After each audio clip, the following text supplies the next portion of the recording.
Hi everyone! We already know how to find trigonometric function values for angles in a right triangle. But here's the problem. Angles in a right triangle cannot be more than 90 degrees. Of course, we know that there are many other angles that measure more than 90 degrees. And in fact, we have angles that are less than zero, negative angles. How do we find their trig function values if we can't even fit them into a triangle? Well, for that, we're going to define same trigonometric functions in a different way. And of course, both definitions will be closely related. So another definition of trigonometric functions uses xy plane. And this is how the story goes. I'm going to pick an arbitrary point in xy plane. Let's say I'm going to place it here. And when I say arbitrary, it means that I'm not picking any specific coordinates of that point. So I'm going to simply call it in general a point that has coordinates x and y. And would you agree with me if I say that when I pick any point I want in xy plane, I can always construct a circle that's centered at the origin and such that this point is right on the circle? Well, something like that. And you can see that I can repeat that trick even if I picked another point in a different quadrant. If it's closer and further away from the origin, I still can come up with a circle of this kind. Okay, now what I'll do, I'll connect the origin with that point. What is that segment? How do we call it? Well, you know it's a radius, right? That's going to be the radius of the circle, so I'm going to denote with r. And next, I'm going to say that this segment, that is the radius, is also a terminal side of an angle in standard position. So it must be this angle, right? And I'm going to call this angle theta. And as I see this angle, I can now add is that the original point that I had, it's not just on the circle, but it's also on the terminal side of my angle theta. And angle theta is the one for which I'm interested to find three major trigonometric functions: sine, cosine, and tangent. For that, I'm going to construct a right triangle in this manner. Now, let's see what we can say about this right triangle. Looks like we already know one side of this triangle, and it's r, it's radius of the circle, right? And what kind of side is that? Well, that is hypotenuse since it's opposite of the right angle.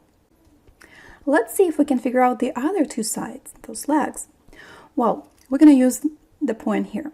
If we know that the coordinates of this point are x and y, what does this mean? Well, that means that this point corresponds to x on the x-axis, right? The first coordinate. And it corresponds to y on the y-axis. Okay, now if this position on the x-axis is x units, then how long is this side? Well, from 0 to x units, it's going to be exactly x units long, right? So that means that this side or this leg is x units. And now you probably can guess what that other leg. So if from 0 to number y is y units, it means that this side should be equal to y. So with that, we're able to express all sides of this triangle. And if we know all sides of a right triangle, we would have no problem finding trigonometric function values of angle theta. Let's try that. So sine of theta. Remember, sine is the opposite side to hypotenuse. Now the opposite side is y, and then hypotenuse is r. So it's going to be y over r, right? How about cosine? Cosine is the adjacent side of the over the hypotenuse. So angle theta, the adjacent side is x, equals to x, and then hypotenuse is r, so it's x over r. And then finally tangent. Tangent is the opposite side to adjacent side. Opposite side is y, adjacent is x. So y over x. And these are going to be our new definitions of trigonometric functions. So to use these definitions, I need to know coordinates of a point that lies on the terminal side of that angle, and I need to know distance from the origin to that point on the terminal side. In other words, it's the same as the radius of the circle that contains that same point. And now what's great about these definitions is that they can be applied to any angle theta. So I can rotate it as far as I want. As I stop, well, I just need to have a point on the terminal side of that angle, and again, that radius. So it doesn't matter in which quadrant the angle terminates. And of course, I can apply these definitions to negative angles, so I'll just be rotating in a clockwise direction. And here's the good news. We don't even have to have this kind of picture to figure out trigonometric function values for angle theta, because x, y, and r, they are connected through a specific equation. And that equation comes from the Pythagorean theorem. So if we look at this right triangle and apply the Pythagorean theorem, we're going to get the following. So it's going to be x squared plus y squared, right? The sum of squared legs equals the square of a hypotenuse, r squared. And that means that we don't even need to know all three components from the beginning. It's enough for us to just have a point that lies on the terminal side of an angle, and having that point, or having coordinates of that point, will be enough for us to determine the radius by using the Pythagorean theorem or this equation.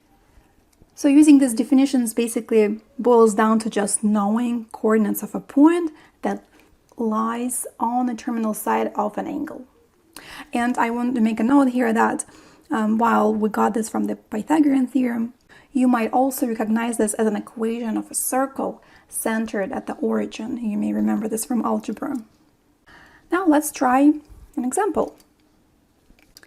Actually, we're going to do a few examples, but they're all going to start the same way. Find sine, cosine, and tangent of an angle theta if the given point is on the terminal side of theta. So that's the perfect example. We're only given a point on the terminal side of that angle. That's it. That's all we have. Well, and that's going to be enough to find those three function values. Let's try it. For now, I will also make all the drawings, but again, in general, they're not really necessary. So I'm going to plot point 2, 3. So 2, 3 right here. Okay, so that means that that will be the terminal side of the angle theta. Here it is. And here are the definitions I'm going to use. I want to point out that I don't really need to draw a circle. I just need to, if I want kind of vision it, it goes like that. So its radius is, well, this segment here. And I don't need to construct a triangle. I have all I need, or almost everything I need here. So let me remind you that to find sine of angle theta, I need to know the y-coordinate of the point that sits on its terminal side, and the y-coordinate is right here. It's 3. So I actually can already start writing it. So it's 3 over. Now the only part that I'm missing is radius. So I labeled it, but I don't have a number for it. Well, it's time to find it. Remember, x, y, and r, they're connected through this equation, and that's what I'll use to find r. Okay, so x is 2, so it's going to be 2 squared plus y is 3. 3 squared equals r squared. That is 4 plus 9 equals r squared. 4 plus 9 is 13 equals r squared. And now from here to find r, I just need to square root both sides.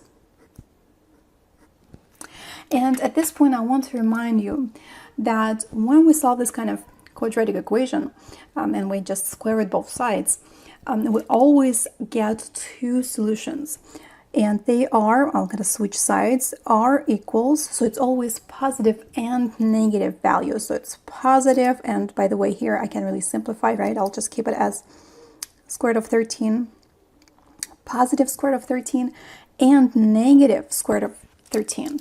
So Don't forget that. Pretty soon it's going to be very important not to forget to write. And then at this point, we just have to decide what is the right sign for us in this station.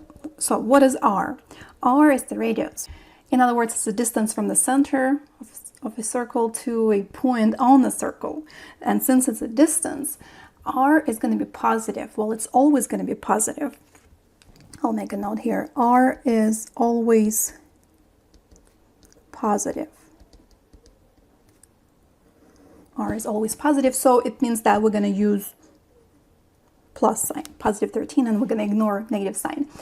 While r is always positive, of course, you can see that x and y can be either positive or negative. It all just depends on in which quadrant that point is located, right? And we're going to talk more about signs pretty soon. Okay, but now we'll just say, yeah, r is square root of 13.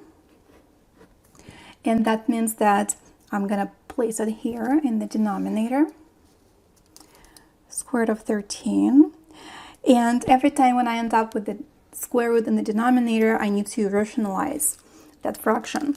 To rationalize, I will multiply the denominator by square root of 13 and the numerator by square root of 13. And I'll get 3 square root of 13 in the numerator and just 13 in the denominator. Okay, nothing else here to simplify, so that's going to be sine of angle theta. Now, cosine, we're ready to go to find cosine because we already have everything we need. X corresponds to the x coordinate of that given point, which is 2. And then r, we just found, square root of 13. Again, I'm going to rationalize this fraction, so square root of 13 on the bottom and on the top. That is 2 square root of 13 over 13. That is cosine. And now tangent. By the way, I had a typo here. Tangent, of course, is y over x. So y is 3, and then x coordinate is 2. 3 over 2. Nothing to simplify. I'll just keep it as an improper fraction. So we answered the question, and by the way, of course, you know that once you have sine, cosine, and tangent, you can always find the reciprocal functions, right, from there. So